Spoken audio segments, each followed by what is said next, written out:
Bienvenidos a un episodio más de Caminar Leyendo, episodio número 62. Y en esta ocasión tenemos ensayos escogidos de Walter Benjamin, quien selecciona y traduce es H.A. Murena. Pero vamos a hablar más bien de Benjamin. Es de estos filósofos que ya habíamos visto en Tiempo de Magos, en un libro que reseñé hace algunas semanas, que pueden checar aquí en el canal, que es de los más importantes de la primera mitad del siglo XX, ¿no? Junto con Heidegger, Cassirer, Wittgenstein, todos estos que vimos en ese libro y muchos otros, no quiero decir que nada más ellos. Pero Benjamin siempre fue especial. Benjamin fue judío, Benjamin estuvo siempre en lo externo, no logró nunca esta habilitación en las universidades alemanas, que es cuando presentas un cierto ensayo y pues ya no te hacen maestro de tiempo completo y esto llegas a una gran academia como Heidegger, como Cassirer, de hecho como Wittgenstein también. Entonces no llegó a eso, siempre fue un exiliado y de hecho literalmente exiliado, porque en su vida tuvo muchos problemas justo por esto de lo académico, sufrió mucho económicamente y cuando el nazismo llega al poder, pues él se exilió, se fue a Francia, no conseguía la visa, tenía muchos problemas y gracias a otros grandes filósofos amigos, Horkheimer y Adorno de la teoría crítica y la escuela de Frankfurt, pues ellos ya le habían conseguido la visa para irse a Estados Unidos, total que tiene muchos problemas y muere en el viaje hacia España para tomar el barco hacia Estados Unidos.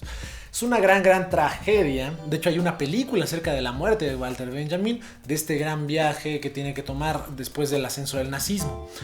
Pero en ese sentido lo que vamos a leer aquí son ensayos. No tiene grandes libros Benjamin. De hecho el único gran libro, la gran obra que se dedicó más de una década en hacer es el libro de los pasajes, que de hecho dejó inconcluso, pero pues sí existe y es una cosa enorme, ¿no? Aquí son chiquitos y vamos a ver pues la cantidad de temas que aborda Benjamin en este libro. Él también era crítico de arte, de hecho se dedicó en varias revistas y periódicos a hacer crítica de arte, entonces es bien interesante y por eso a mí me parece muy cercano, porque está en la filosofía pero con un pie en el arte y tiene obras magníficas en ese sentido, que en unas semanas haré otra que es una de las más famosas de Benjamin que todo artista conoce, creo, o debería conocer, que es la obra de arte en la época de su reproducción técnica, ¿no? Pero en este librito de ensayos escogidos están sobre unos temas de Baudelaire, tesis de filosofía de la historia, uno de los grandes textos que también se mencionan muchísimo justo en la historia, ¿no? Los historiadores en ese punto es de esta historia a contrapelo.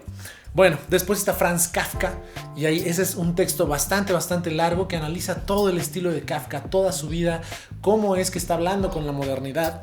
Luego está La tarea del traductor, que es un texto un tanto extraño porque no habla tanto así como del traductor, sí habla del traductor, pero habla también de la poesía, de la estética, de qué es en lo que se tiene que fijar un traductor al momento de traducir poesía, porque en la poesía no es necesariamente traducir palabra por palabra, sino que tienes que traducir la sensación, la emoción, como la experiencia estética que está en el idioma original, pero traducirlo a un idioma que no sea ese.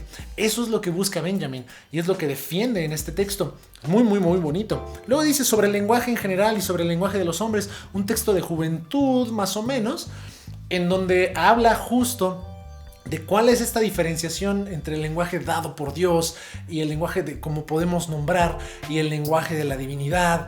Es bien interesante cómo maneja ahí las cosas. Sobre la facultad mimética, para una crítica de la violencia y destino y carácter. Yo de hecho compré este libro por ese texto de Para una crítica de la violencia, porque como saben y ya he mencionado varias veces en este canal, mi tesis de la maestría va en torno a la violencia y voy a partir de ese texto de Para una crítica de la violencia y se los cuento rápidamente.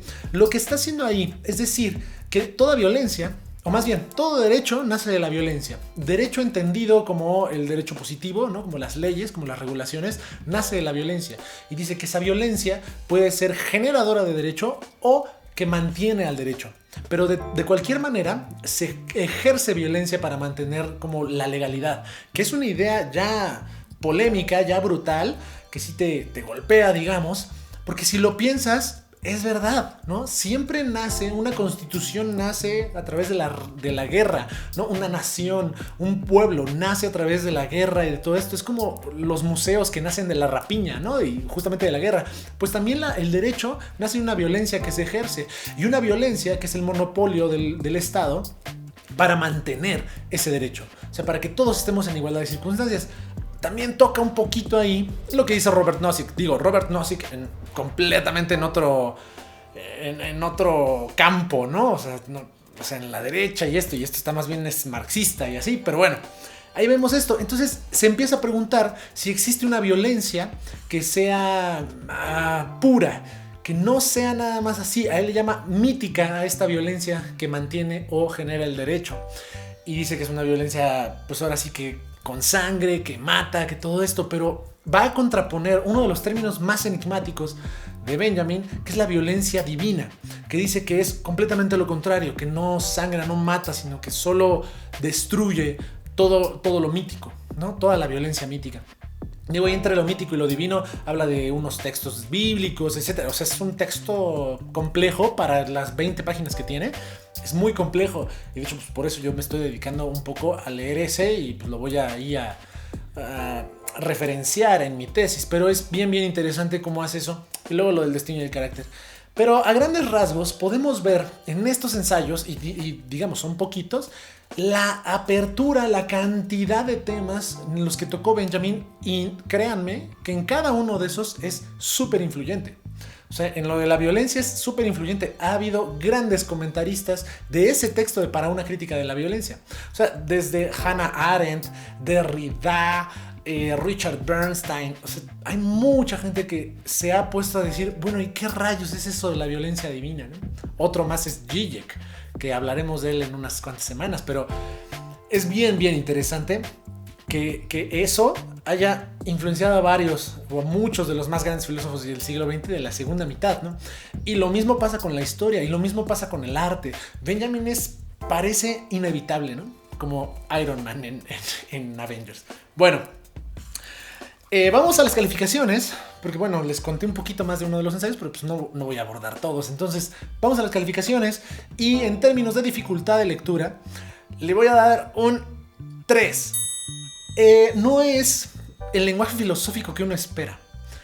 Es más poético, pero no poético a la Nietzsche, sino poético más raro, y ocupa mucho los aforismos. Es una escritura muy peculiar la de Benjamin, que te tienes que como que acostumbrar. Ya lo veremos con otro de los libros que leí de él, pero es bien chistoso como sucede. Entonces no es tan fácil como uno pensaría a primera vista, de primera lectura. Es como muy sencillo, pero ya que te metes dices, no, tiene muchas cosas por ahí. En cuanto a velocidad, es muy rápido. Le voy a dar un 4. Y sí lo recomiendo. Creo que se va a llevar un 4 también. Porque si quieres conocer a Benjamin, es un muy buen libro. Es una muy buena selección de ensayos. O sea, te da... de todas las áreas que Benjamin tocó, te da una probadita. Hay muchos otros ensayos. El libro de los pasajes también se divide un poco y lo han editado por cachitos. Entonces, bueno, ahí hay muchas cosas, ¿no? Pero es una muy buena manera de acercarse a Benjamin si les interesa. Así que bueno, como siempre, si les gustó, suscríbanse, comenten, campanita para que se enteren de cuando subimos más videos, y yo los veo en el próximo episodio de Caminar Leyendo.